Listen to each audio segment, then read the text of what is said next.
사랑하는 초업제일교회 성도 여러분, 유튜브 시청자, 구독자 여러분 반갑습니다. 김정빈 목사입니다.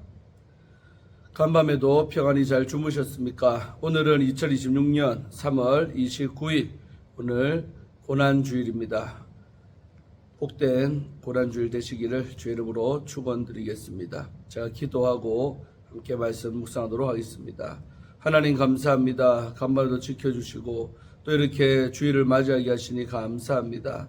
이제 사순절기에 정말 클라이막스인 이 고난주간을 또 시작하는 주일입니다. 아버지 하나님, 오늘 이 주일 아침에 또 하나님 말씀 묵상할 때 주의 음성을 듣게 하시고 또 아버지의 나를 향한 아버지의 뜻이 무엇인가 깊이 깨달을 수 있는 은혜도 베풀어 주실 줄로 믿습니다. 이 말씀 묵상 시간을 주님께 의탁하며 예수님 이름으로 간절히 기도하옵나이다. 아멘. 할렐루야. 좋은 주일 아침입니다. 함께 말씀 묵상하실 본문은 마태복음 26장 47절부터 56절의 말씀이 되겠습니다. 우리 개역 개정판으로 한번 다 같이 읽도록 하겠습니다. 말씀하실 때에 12 중에 하나인 유다가 왔는데 대제사장들과 백성의 장로들에게서 파송된 큰 무리가 칼과 몽치를 가지고 그와 함께 하였더라. 예수를 파는 자가 그들에게 군호를 짜 이르되 내가 입맞추는 자가 그이니 그를 잡으라 한지라. 곧 예수께 나와 라삐여 안녕하시옵나이까 하고 입을 맞추니 예수께서 이르시되 친구여 네가 무엇을 하려고 왔는지 행하라 하신대 이에 그들이 나와 예수께 손을 대어 잡는지라. 예수와 함께 있던 자 중에 하나가 손을 펴 칼을 빼어 대제사장의 종을 쳐 그 귀를 떨어뜨리니 이에 예수께서 이르시되 네 칼을 도로 칼집에 꽂으라. 칼을 가지는 자는 다 칼로 망하느니라. 너는 내가 아버지께 구하여 지금 12군단 더 되는 천사를 보내시게 할 수 없는 줄로 아느냐. 내가 만일 그렇게 하면 이런 일이 있으리라 한 성경이 어떻게 이루어지겠느냐 하시더라. 그때 예수께서 무리에게 말씀하시되 너희가 강도를 잡는 것 같이 칼과 몽치를 가지고 나를 잡으러 나왔느냐. 내가 날마다 성전에 앉아 가르쳤으되 너희가 나를 잡지 아니하였도다. 그러나 이렇게 된 것은 다 선지자들의 글을 이루려 함이니라 하시더라. 이에 제자들이 예수를 버리고 도망하니라. 아멘. 네, 오늘도 본문 말씀 먼저 주의할 때 은혜 받으시기를 바랍니다. 자, 오늘 47절에서 50절 말씀은 예수님을 파는 유다가 나옵니다. 예수님이 겟세마네에서 제자들에게 기도하라고 말씀하실 때 12 중 한 명인 유다가 왔습니다. 47절이죠. 대제사장들과 장로들이 보낸 큰 무리가 유다와 같이 왔습니다. 이들은 칼과 강목을 들고 있었습니다. 예수님은 습관을 따라 그곳에서 기도했으므로 유다는 예수님 일행이 많지 않은 이유에 갈 장소를 쉽게 예상했을 것입니다. 종교 지도자들이 보낸 무리는 예수님의 능력을 두려워해서 완전 무장을 한 것으로 보입니다. 배반자가 군인들과 함께 체포하러 간 때는 어두운 밤이어서 군인들이 예수님과 제자를 구분하기가 어려웠습니다. 유다는 예수님을 팔기 위한 표시로 입맞춤을 선택했습니다. 당시 입맞춤은 친근함과 결속력을 나타내거나 존경과 화해를 표시하는 동작이었습니다. 유다는 예수님께 와서 라삐여 안녕하십니까? 라고 말하며 입을 맞춥니다. 49절이죠. 빌라도 관정에서 군인들도 가시로 만든 왕관을 예수님께 씌우고는 이렇게 인사하며 조롱할 것입니다. 예수님은 유다의 거짓 인사에 대해 친구여라고 응답을 하십니다. 50절이죠. 친구여라는 용어는 마태복음에서 부정적으로 사용이 됩니다. 본문의 친구여는 친근함을 표현하는 단어가 아닙니다. 예수님은 유다에게 그곳의 목적을 실행하라고 하십니다. 그러자 큰 무리가 예수님께 손을 대 체포를 합니다. 51절, 52절 말씀은 예수님의 체포에 대한 제자의 반응이 나옵니다. 군인들이 예수님을 체포하자 함께 있던 사람 중에 한 명이 칼로 대제사장의 종을 쳤습니다. 51절이죠. 예수님과 함께 있었으므로 본문은 그의 제자 중 한 명임을 암시를 합니다. 예수님은 칼을 잡은 자에게 칼을 집어넣으라고 명령을 하시죠. 그리고 칼을 잡은 사람은 다 칼로 망한다고 말씀하십니다. 칼은 무력을 상징합니다. 칼을 지니고 사용하는 것은 권력을 유지하고자 하는 대제사장과 장로들이 보낸 무리가 하는 행동입니다. 53절을 고려하면 마태는 신적 권위를 지니셨음에도 아버지의 뜻을 우선시하는 예수님의 순종을 강조합니다. 제자들은 이 땅의 소금과 세상의 빛입니다. 사랑으로 이루어지는 나라를 위해 부름을 받았지요. 무엇보다 예수님은 성경에 기록된 대로 십자가의 길을 가시기 때문에 칼로 고난의 길을 거부하는 시도를 하지 않으십니다. 자, 우리 다음으로 53절, 54절 두 절의 말씀은 칼을 든 제자에 대한 예수님의 반응이 나옵니다. 예수님은 칼을 든 제자에게 당신이 절대 권위를 갖고 있음에도 사용하지 않는다는 사실을 말씀을 하십니다. 예수님은 내 아버지께 요청해 12군단이 더 되는 천사들을 보내주시도록 할 수가 있습니다. 한 군단, 우리 레기온이라 하죠. 군단, 레기온. 한 군단은 5,600명 규모였습니다. 당시에. 예수님은 천사의 군대를 요청하실 수 있을 뿐만 아니라 역사의 마지막에는 실제로 천사들을 데리고 오실 것입니다. 그러나 예수님은 아버지의 뜻을 아셨으므로 천사들을 요청하지 않으십니다. 예수님이 실현하시는 하늘나라에서는 그런 특권을 사용하지 않으십니다. 이미 예수님은 광야 시험에서 천사들의 보호를 받으라는 사탄의 제안을 거부를 하셨습니다. 사탄의 두 번째 시험에서 예수님은 어떤 태도로 아버지의 뜻에 순종의 메시아 사역을 성취할 것인가를 보여주셨습니다. 예수님은 천군을 요청하지 않음으로써 성경을 성취하고자 하십니다. 만일 내가 아버지의 뜻에 순종하지 않고 천사들의 군대를 소집한다면 성경이 어떻게 성취되겠느냐? 예수님은 천사 군대의 힘으로 곤란을 피하지 않음으로써 성경이 성취된다는 사실을 강조하는 것입니다. 예수님이 당신의 권능과 특권을 행사하지 않으시고 죽음의 길로 가는 것이 하나님의 계획을 담고 있는 구약 전체의 예언을 하나님의 뜻에 따라 성취하는 길입니다. 메시아의 길은 철저하게 성경의 원리를 따릅니다. 고난을 통한 승리가 성경에 나타난 바로 하나님의 뜻입니다. 예수님은 유다의 배반과 군인들의 무력 때문에 체포되신 것이 아닙니다. 천사의 군대를 동원할 수 있는 권위를 가지셨음에도 자신의 목숨을 구하기 위해서는 사용하지 않으셨습니다. 본문은 아버지의 계획에 아들이 얼마나 철저하게 순종하는지를 보여줍니다. 예수님은 아버지의 뜻을 이루기 위해 자신의 권위와 또 권한을 절제를 하셨습니다. 하나님의 목적을 성취하기 위해서 칼을 사용하지 않는 방식은 선을 위해서라면 무엇이든지 사용할 수 있다는 논리를 무너뜨리십니다. 하나님의 뜻이 선하듯이 그 뜻을 행하는 성도의 방식도 하나님의 뜻에 부합해야 합니다. 자, 다음 부분 55절에서 56절 말씀은 이런 무리에 대한 예수님의 반응이 나옵니다. 예수님은 무리에게 말씀하십니다. 예수님은 무리가 강도를 대하듯 자신을 체포하러 칼과 강목을 들고 왔다며 질책하십니다. 예수님이 날마다 성전에 앉아서 가르치고 있을 때는 그들이 체포하지를 않았습니다. 강도로 번역된 레스테스는 일반적인 의미의 강도 또는 민족의 회복을 선동하는 혁명분자로 이해할 수도 있습니다. 예수님이 결국 유대인의 왕이라는 명패 아래 처형당하신 것도 예수님께 정치적인 제목을 씌우려고 한 대제사장과 장로들의 의도와 관련이 있습니다.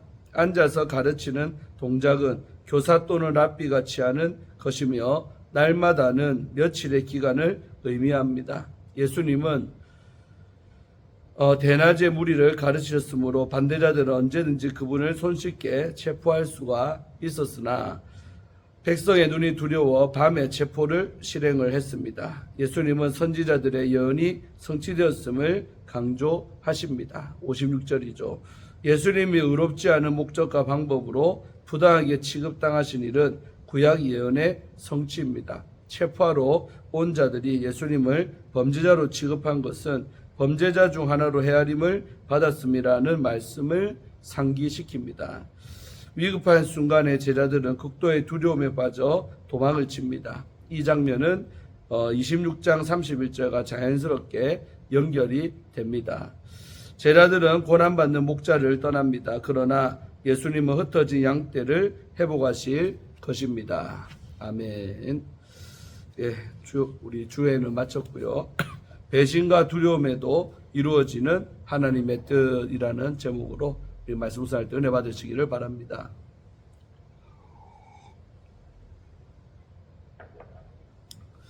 오늘 본문에서 겟세마네의 기도가 끝난 직후에 예수님이 체포되시는 장면을 보여줍니다. 가룟 유다의 입맞춤으로 시작된 이 사건은 허둥대는 제자들의 모습과 칼을 휘두르는 잘못된 열심, 그리고 결국 모두가 도망쳐버리는 비참한 결말로 이어집니다. 이 어둡고 혼란스러운 상황 속에서도 예수님은 끝까지 십자가의 길로 걸어가십니다. 주님이 가신 길을 따라가는 성도의 삶에도 배신과 두려움, 또 오해와 혼란이 몰려오는 순간이 있습니다. 이때 우리가 기억해야 할 것은 무엇일까요? 먼저 가장 가까운 제자에게 배신당하신 주님을 기억해야 합니다. 예수님이 아직 말씀하고 계실 때 유다가 큰 무리를 데리고 겟세마네로 들어옵니다. 12 중에 하나라는 유다의 수식어는 배신의 무게를 강조합니다. 예수님과 가장 가까이에서 떡을 떼고 말씀을 듣고 또 기적을 경험했던 제자가 주님을 넘겨주는 배신자가 된 것입니다. 유다는 미리 신호를 정해두고 입을 맞추어 예수님을 가리킵니다. 사랑과 존경의 표지인 입맞춤도 유다에게는 배신의 도구였을 뿐입니다. 사랑하는 성도 여러분, 우리도 함께 믿음의 길을 걷는다고 생각했던 이에게서 예상치 못한 배신을 경험할 수가 있습니다. 그럴 때 우리의 마음은 무너집니다. 우리의 마음을 찢어놓는 배신 앞에서 주님을 바라볼 수 있기를 바랍니다. 하나님의 뜻에 끝까지 순종하신 예수님의 모습을 붙들며 자신의 삶을 하나님께 내어드리는 성도가 되기를 소망합니다. 다음으로 인간의 능력으로는 하나님의 뜻을 이룰 수 없음을 기억해야 합니다. 무리가 예수님께 손을 대어 붙잡을 때 곁에 있던 한 제자가 칼을 빼어서 대제사장의 종을 쳐 그 귀를 잘라버립니다. 그는 자신의 충성과 또 용기를 증명하고 싶었을 것입니다. 그러나 예수님은 그 행동을 책망하시며 지금 무리의 손에 넘겨져 십자가를 지시는 길이 바로 하나님의 뜻을 이루는 길임을 가르쳐 주십니다.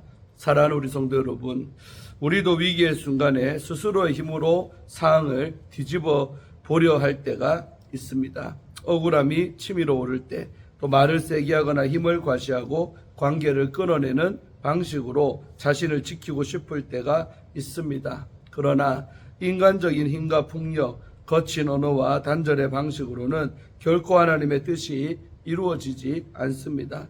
주님의 길은 칼의 길이 아니라 바로 십자가의 길입니다. 우리의 가정과 교회, 사역의 자리에서 주님의 방식에 순종하며 또 기다리는 믿음이 우리 안에 자라나기를 간절히 소망합니다. 마지막으로 실패처럼 보이는 순간에도 하나님의 계획은 계속된다는 사실을 기억해야 합니다.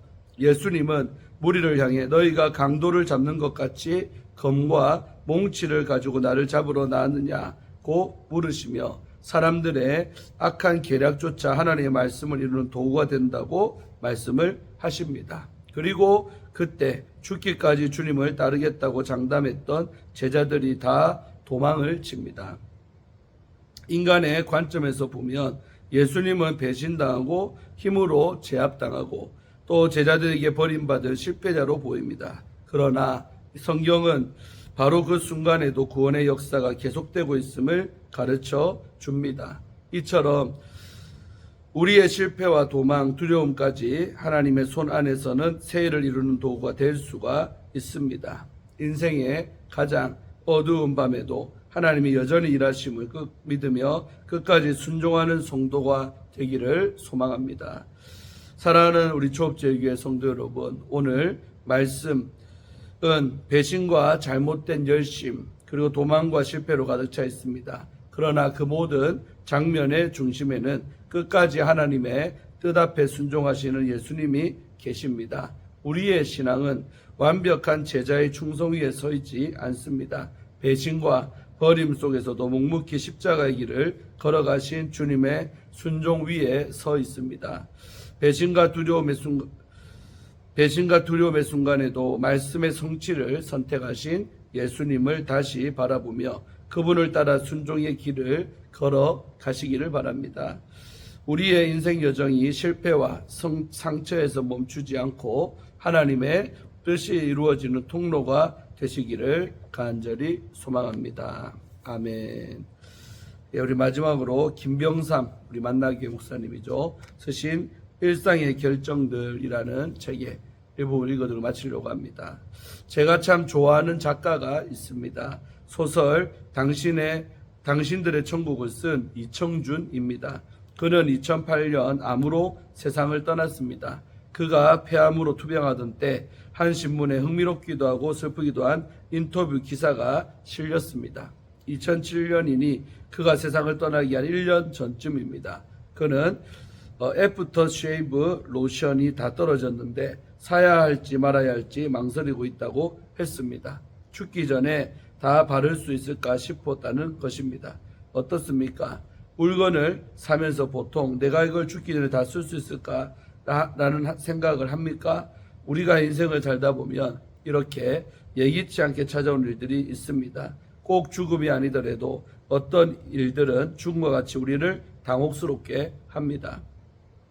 그런데 결국 하나님의 계획 가운데 일어나는 일입니다. 문제는 하나님이 하시는 일을 사람이 수용할 수가 없을 때 필연적인 갈등과 머뭇거림이 시작된다는 것입니다. 그때 하나님의 말씀이 우리가 납득할 수 없는 일이라면 어떻겠습니까? 하나님은 인간의 생각대로 일하시는 분이 아닙니다. 성령의 역사는 우리의 계획대로 이루어지지 않습니다. 아멘. 예, 오늘 이렇게 해서 오늘 교태를 마치겠습니다. 오늘도 귀한 말씀 묵상을 통하여 큰 은혜 받으신 줄로 믿습니다. 오늘부터 이제 고난 주간이 시작이 되는데 귀한 말씀 붙들고 승리하는 한 주, 또 한 주간, 특별히 이제 또 부흥회가 이제 내일 저녁부터 시작이 되는데 큰 은혜를 누리는 그런 고난 주간 되기를 축원합니다. 제가 기도하고 오늘 말씀 묵상을 마칩니다. 하나님 감사합니다. 오늘도 주일 아침에 귀한 말씀을 묵상하게 하심에 감사합니다. 참으로 가룟 유다의 배신으로 예수님이 이제 체포가 되고 끌려가는데 아버지 하나님 묵묵히 자기에게 주어진 그 십자가의 길을 걸어가시는 예수님의 모습을 우리도 본받기를 원합니다. 그 과정에서 어떠한 인간적인 수단과 방법도 다 내려놓고 아버지 뜻 앞에 정말 도살장에 끌려가는 양과 같이 순종하는 예수의 모습이 우리의 모습 되기를 간절히 원합니다.